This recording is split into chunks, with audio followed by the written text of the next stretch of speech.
Assalamualaikum warahmatullahi ta'ala wabarakatuh. Murid-murid yang disayangi Allah, apa kabar semua? Ustazah harap murid-murid bersedia untuk belajar. Ikhlaskan hati nak belajar. Biar Allah redha kita punya usaha. Baiklah anak-anak yang disayangi Allah, kita masih lagi tajuk solat Jumaat. Untuk hari ini kita terus saja belajar syarat sah solat Jumaat. Kita kena tengok apa syarat sah dia. Apa syarat sah? Tengok solat Jumaat seseorang hanya sah dengan memenuhi syarat-syarat berikut. Pertama, berjamaah. Jadi, bila sebut solat Jumaat, dia kena berjamaah. Kalau dia tidak berjamaah, solat dia tidak sah. Kedua, jumlah dia. Jumlah dia tidak boleh kurang 40 orang, termasuk imam. Itu kena ingat. Jumlah dia berapa orang? 40 orang, termasuk imam. Yang ketiga apa dia? Hendaklah dilakukan dalam waktu zuhur pada hari Jumaat. Itu kena ingat. Apa lagi yang kena tahu? Apa lagi yang kena tahu? Dilakukan, tidak dilakukan dua solat Jumaat. Maksudnya satu kumpulan sembahyang Assalamualaikum, Assalamualaikum, turun satu kumpulan lagi sembahyang. Maknanya satu masjid dua kali. Orang yang berlainan, orang kumpulan A, orang kumpulan B. Contoh begitu.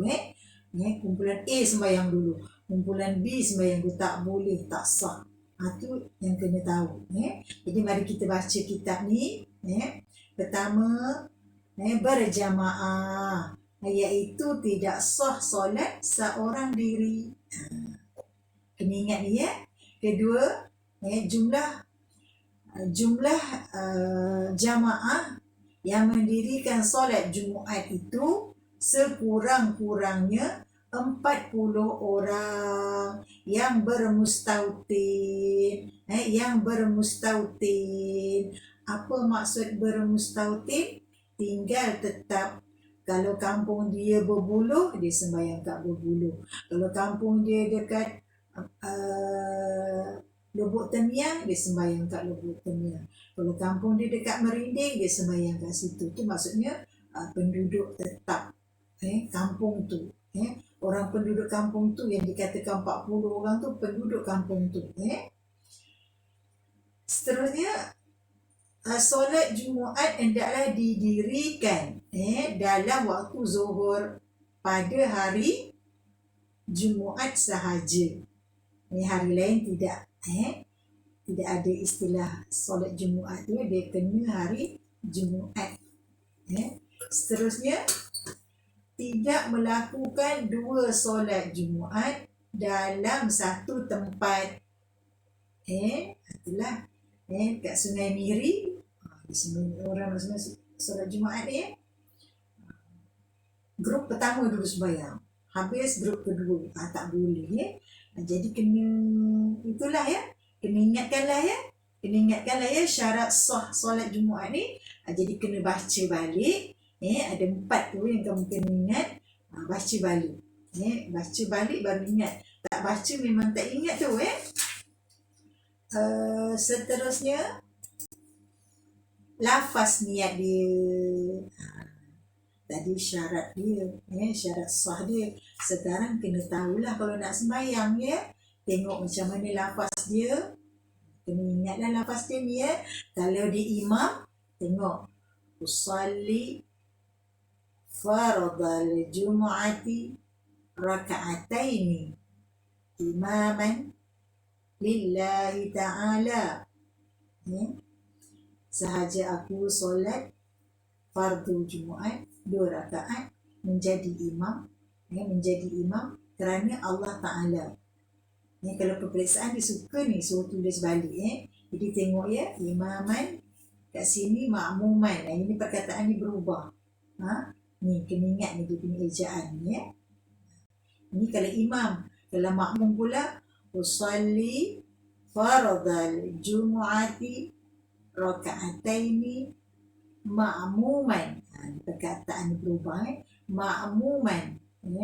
Ma'muman lillahi ta'ala. Sahaja aku solat fardu. Sahaja aku solat fardu Jumaat 2 rakaat. Mengikut imam kerana Allah Ta'ala. Jadi kena kasih hafal lah ya. Dan kena pandai tulis. Dah hafal, kena tulis ya. Ni sama ni kalau sembahyang fardu usalli. Faradhal usalli faradhal Jumaati. Yang ni sini senang nak ingat ni. Solat fardu 5 waktu dah ada. Yang sini je yang kamu kasih ubah ni. Yang ini. Ini 2 rakaat. Ini berubah-ubah. Tengoklah kalau solat 4 waktu. Macam Zuhur ni berubah kan. Jadi kamu perhatikan betul-betul ya. Okey. Jadi lafaz ni kamu baca balik. Baca balik. Jangan baca sekali ya. Lebih daripada sekali. Yang membawa maksud kamu lancar, kamu boleh sebut, maknanya berjaya lah kamu tu. Selagi kamu belum lancar, ulang balik ya. Okey. Seterusnya pula perkara sunat sebelum solat Jumaat. Sebelum kamu nak pergi sembahyang, apa yang kamu sunat buat? Apa yang sunat kamu lakukan? Pertama, apa yang sunat buat? Memotong kuku dan rambut sekiranya panjang, mencabut bulu ketiak, menggunting atau mencukur misai. Ini bagi lelaki lah ni sunat.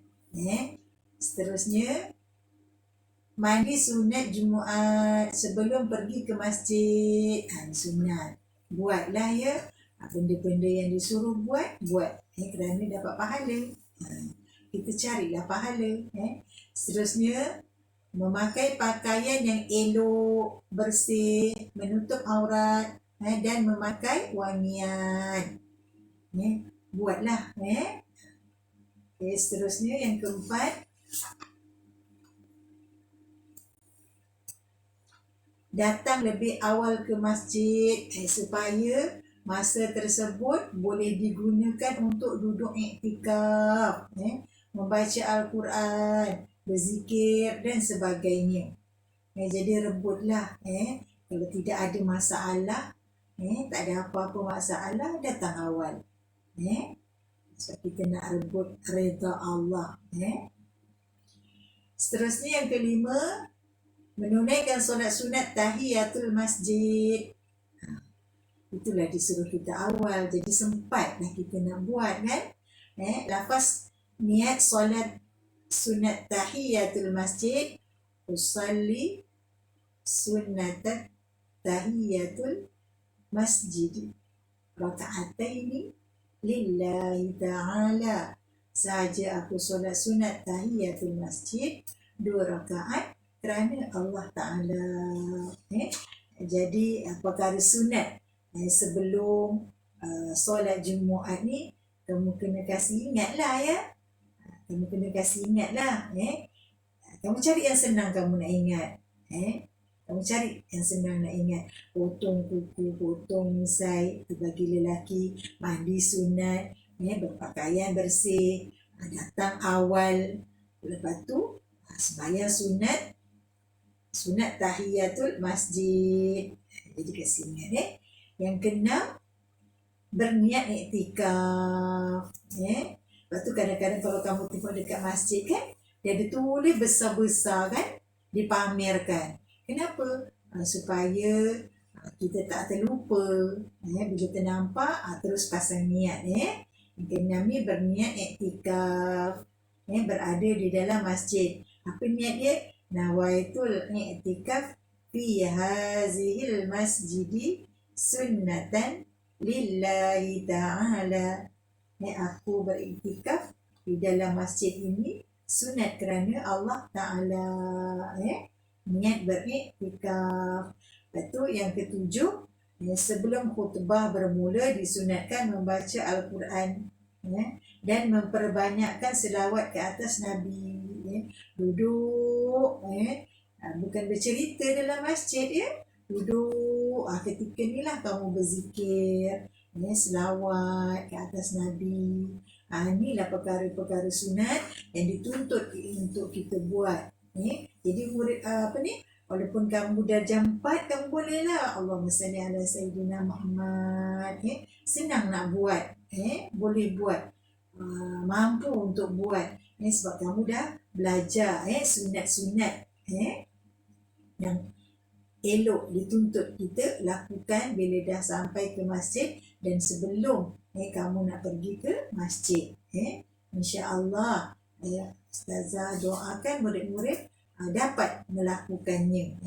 Seterusnya hikmah solat Jumaat. Hikmah, kelebihan, keistimewaan kita melakukan solat Jumaat. Mari kita tengok apa dia. Lambang perpaduan umat Islam. Lambang perpaduan umat Islam. Nampak kekuatan kita. Lambang tu nampak kekuatan. Lambang perpaduan umat Islam. Kena ingat ni memang dia suka keluar peperiksaan lambang perpaduan umat Islam. Lagi dapat mendengar nasihat dan peringatan dalam isi khutbah. Dia bagi nasihat supaya kita tidak lalai lah. Sebab tu lah kita kena dengar khutbah tu kena dengar. Lepas tu mengukuhkan persaudaraan umat Islam. Kita berjumpa jiran, orang kampung. Masa itulah hikmah dia tu kita rasakan.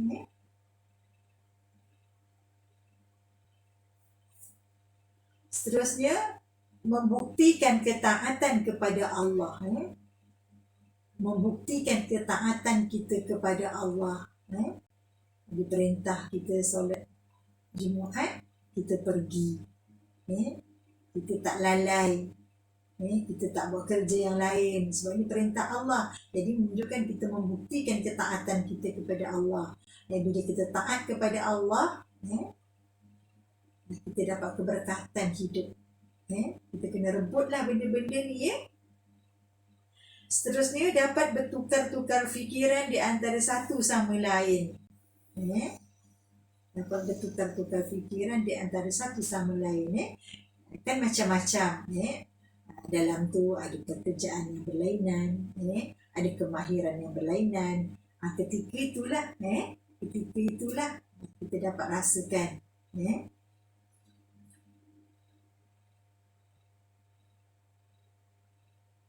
Seterusnya dapat mengetahui dan mengambil berat peristiwa yang berlaku dalam masyarakat. Jadi hikmah solat Jumaat ni kamu ulang lagi, kamu baca lagi, ulang sampai lancar, kamu tulislah sebahagian daripada dia ni. Ada 1, 2, 3, 4, 5, 6. Ada 6, kamu tulislah 3 daripada 6 ni. Kamu tulis kat buku conteng kamu. Maknanya bila anak-anak dapat tulis, maknanya anak-anak menguasai pelajaran hari ini. Jadi siapa bersungguh-sungguh, Allah sayang dia. Siapa bersungguh-sungguh, dia dapat. Dia berjaya. Jadi kena rajin lah. Kena rajin. Jadi Ustazah doakan murid-murid terus ulang kaji pelajaran, terus baca lagi. Jangan baca sekali, jangan hafalkan sekali. Memang tidak boleh ingat. Jadi siapa yang bersungguh-sungguh, Allah sayang. Bila Allah sayang, pelajaran dapat. Jadi Sekian, wabillahi taufiq wal hidayah.